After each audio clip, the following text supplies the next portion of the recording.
প্রত্যেকটা মহিলাকে ৩,০০০ করে দেওয়া হবে। আর যতদিন এগোচ্ছে এই সরকারের বয়স হচ্ছে, নতুন নতুন নিয়মের ফাঁদে ফেলে যারা বিগত দিনে লক্ষ্মীর ভাণ্ডার পেতেন, এই ধরনের মহিলারাও আজকে বঞ্চিত হচ্ছে। যেভাবে প্রতিশ্রুতি দিয়েছে ওভাবেই প্রত্যেকটা মহিলাকে ৩,০০০ টাকা অন্নপূর্ণার যোজনার মাধ্যমে তাদেরকে দিতে হবে। সর্বপ্রথম যে ধাক্কাটা খেয়েছে শ্রমজীবী খেটে খাওয়া মানুষ তথা হকাররা। বিরোধী আসনে যখন বসেছিল বিজেপি, এই চাকরির পরীক্ষার্থীদেরকে নানান প্রতিশ্রুতি দিয়েছিলেন। তারাই আবার যখন প্রতিশ্রুতি পূরণে ব্যর্থ হয়েছে, প্রতিবাদে যখন নামছে, আবার পুলিশকে সেই বিগত সরকারের মতো এগিয়ে দিচ্ছে। তাদের উত্তরবঙ্গ নয়, পাঞ্জাব, গুজরাট, ওদিকে আপনার রাজস্থান সহ ত্রিপুরার যে বর্ডার স্টেটগুলো আছে সেগুলোকে আরও বেশি করে নজর দেওয়া দরকার। অরুণাচল প্রদেশ প্রত্যেক দিন শুনছি কম বেশি নাকি চীনের অগ্রসর হচ্ছে। সেখানে আটকাবে কী করে? কয়েক হাজার কিলোমিটার নাকি চীন চলে এসেছে। একটা ভিডিও দেখছিলাম অরুণাচল প্রদেশের একটা ছেলের, প্রতিবাদী একটা ছেলে, যে এখনও যদি আমরা চুপ থাকি আমরা আগামী দিনে ইন্ডিয়াতে থাকতে পারবো না, চীনের মধ্যে চলে যাব। সেখানেও তো দেখতে হবে। যেভাবে ভোটের সময় প্রচার চালিয়েছিল, একদিকে তৃণমূলের দুর্নীতি, এই দুর্নীতির অবসান ঘটুক, অপরদিকে বিজেপির প্রতিশ্রুতি, এই দুটো মানুষ গ্রহণ করে নিয়েছিল। ফলে ব্যাপকভাবে বিজেপিকে ম্যান্ডেট দিয়ে নিয়ে এসেছে। সর্বপ্রথম যে ধাক্কাটা খেয়েছে শ্রমজীবী খেটে খাওয়া মানুষ তথা হকাররা। হকারদের জীবন জীবিকা বিপন্ন করে তুলেছে বিজেপি সরকার 100 দিনে। তাই নয়, অন্নপূর্ণা যোজনার কথা বলা হয়েছিল যে আপনার প্রত্যেকটা মহিলাকে ৩,০০০ করে দেওয়া হবে।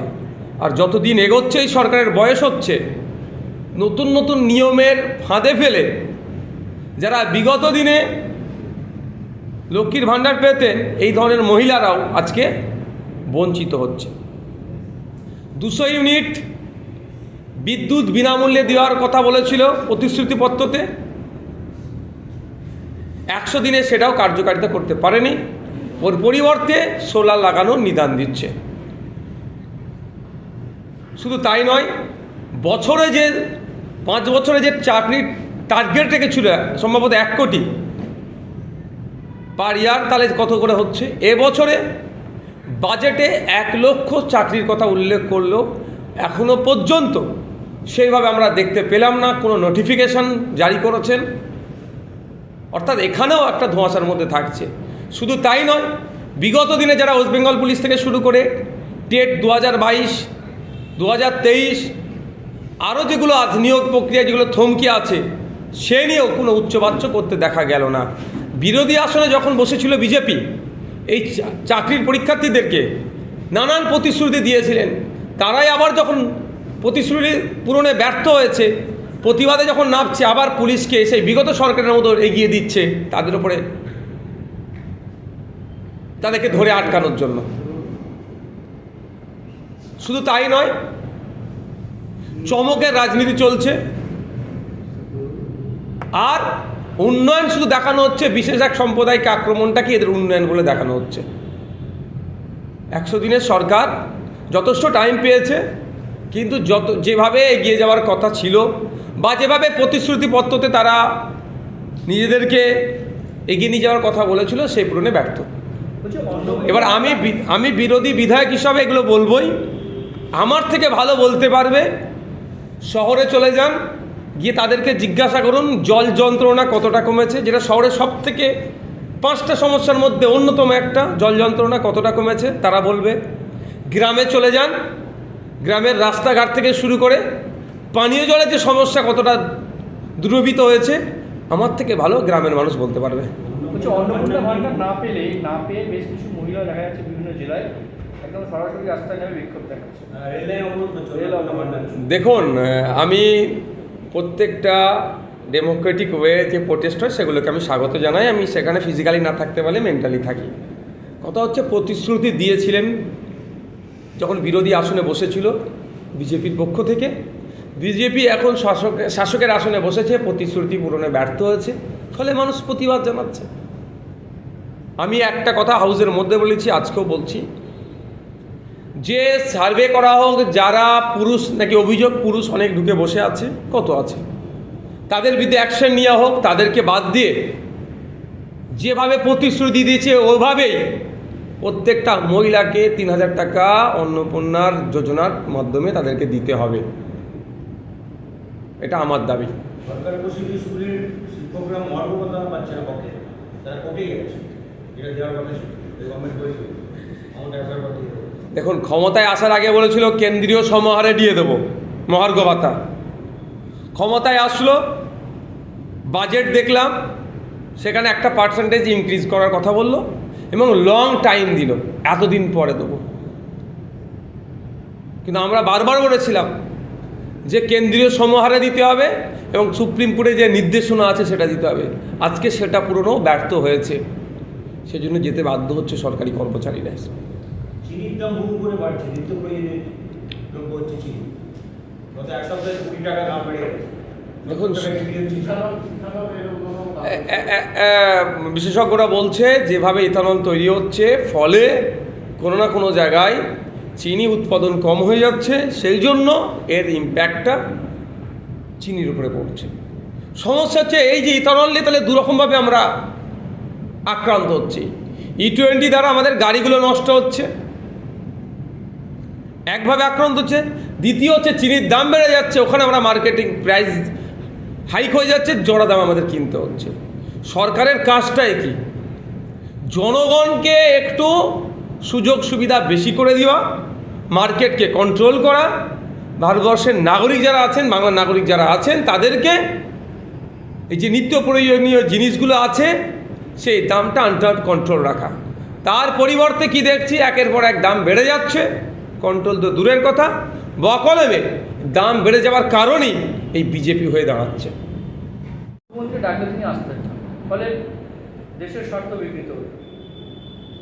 বর্তমান মুখ্যমন্ত্রী সেই অনুষ্ঠানে যোগ দিয়েছেন, তাকে ধন্যবাদ জানিয়েছেন। দেখুন, আমরা যুক্তরাষ্ট্রীয় পরিকাঠামোর মধ্যে আছি, পরিকাঠামোর মধ্যে যখন আছি, যে প্রোটোকল আছে প্রত্যেককে প্রোটোকলের মান্যতা দেওয়া দরকার। এমনও তো দেখা গিয়েছে যে আমাদের পশ্চিমবাংলার সরকারের যিনি প্রধান, অ্যাডমিনিস্ট্রেটিভ মিটিং করছেন বিরোধী MP MLAদেরকে বর্জন করে, এটা তো প্রোটোকলের বাইরে। আজকে অমিত শাহজি যে কথা বলছেন প্রোটোকলের মধ্যে থেকে নিশ্চিতভাবে বলছে। তবে একটা কথা আমি অ্যাড করতে চাই, যেহেতু তিনি উত্তরবঙ্গে এসেছেন, উত্তরবঙ্গে এসে আমাদের দেশে নিরাপত্তার জন্য তিনি আলোচনা করছেন। শুধু উত্তরবঙ্গ নয়, পাঞ্জাব, গুজরাট, ওদিকে আপনার রাজস্থান সহ ত্রিপুরার যে বর্ডার স্টেটগুলো আছে সেগুলোকে আরও বেশি করে নজর দেওয়া দরকার। অরুণাচল প্রদেশ প্রত্যেক দিন শুনছি কম বেশি নাকি চীনের অগ্রসর হচ্ছে, সেখানে আটকাবে কী করে? কয়েক হাজার কিলোমিটার নাকি চীন চলে এসেছে। একটা ভিডিও দেখছিলাম অরুণাচল প্রদেশের একটা ছেলের, প্রতিবাদী একটা ছেলে, যে এখনও যদি আমরা চুপ থাকি আমরা আগামী দিনে ইন্ডিয়াতে থাকতে পারবো না, চীনের মধ্যে চলে যাব। সেখানেও তো দেখতে হবে। সাথে সাথে এটাও বলবো, চিকেন নেক নিয়ে একটা সেন্সিটিভ জায়গা, ইতিহাস যদি দেখা যায় 2015 বা আগে পরে, যে আমরা বাংলাদেশের সুবিধার্থে বা আমার দেশের সুবিধার্থেও আমরা ল্যান্ডকে এক্সচেঞ্জ করেছি, ছিটমহলকে হস্তান্তর করেছি। এবং এটা এখনও জলচালিত প্রমাণ আছে। 3 বিঘা যে করিডোর আছে, বাংলাদেশের মানুষের সুবিধার্থে, যাতায়াতের সুবিধার্থে, সহজ ইজি অ্যাক্সেসের জন্য আমাদের ভূখণ্ডের উপর দিয়ে বাংলাদেশকে আমরা যাতায়াতের ব্যবস্থা করে দিয়েছি। তো আমাদের দেশের স্বার্থে, দেশের নিরাপত্তার স্বার্থে, বহির্বিশ্বের শত্রুদের হাত থেকে আমার দেশের নিরাপত্তার স্বার্থে চিকেন নেকটা অত্যন্ত গুরুত্বপূর্ণ জায়গা। চিকেন নেককে আরও এক্সটেন্ড করা যায় নাকি, জায়গাকে আরও বাড়ানো যায় নাকি, সেই নিয়ে আমার মনে হয় আমার দেশের স্বরাষ্ট্রমন্ত্রী, আমার দেশের ফরেন অ্যাফেয়ার্স মিনিস্টারের আলোচনা করে বাংলাদেশ সরকারের সাথে দ্রুততার সাথে ডায়লগ বিনিময় করা দরকার। জঙ্গি সন্দেহে STF ইসলামপুর থেকে একজনকে অ্যারেস্ট করেছে, তিনি আবার স্থানীয় তৃণমূল ব্লক। প্রশ্ন আমার এখানে থেকে যায়, বিগত 10 বছর সারা ভারতবর্ষের কথা বলছি, নট অনলি ওয়েস্ট বেঙ্গল, যাদেরকে জঙ্গি সন্দেহে গ্রেফতার করা হচ্ছে, পাকিস্তানের গুপ্তচর, জঙ্গি, আমাদের ডেটা দিয়ে দিচ্ছে বিদেশকে, যে লাস্ট 10 বছর যাদেরকে গ্রেফতার করা হয়েছে তাদের স্ট্যাটাস কি, কজন শাস্তি পেয়েছে, এই প্রশ্নটা আমি আজকে তুলতে চাই। গ্রেপ্তার হচ্ছে। 2-4 দিন মিডিয়াতে বক্তব্য চলছে, ট্রায়াল চলছে, আলোচনা হচ্ছে, তার পরবর্তীতে ওই জঙ্গিগুলো যদি অন্যায় করে থাকে কেন তাদেরকে শাস্তির দ্রুততার সাথে দেওয়া হচ্ছে না? বিগত দিনে বলেছি, আজকেও বলছি, যদিও ফাঁসির বিরোধিতা অনেকে করে, সেখানে আমি যাব না, তারপরে বলছি 6 মাসের ফাস্ট ট্র্যাক কোর্টের মাধ্যমে এদের বিচার হোক। এরা যদি দোষ করে থাকে সর্বোচ্চ দৃষ্টান্তমূলক শাস্তি দেওয়া হোক, কারণ এরা যদি অন্যায় করে থাকে কেন 10 বছর এদেরকে আমরা পুষবো? অন্যায় দেশে থাকবে, দেশবিরোধী কাজ করবে, দেশের ভাত ডাল খাবার নিয়মিত খাবে,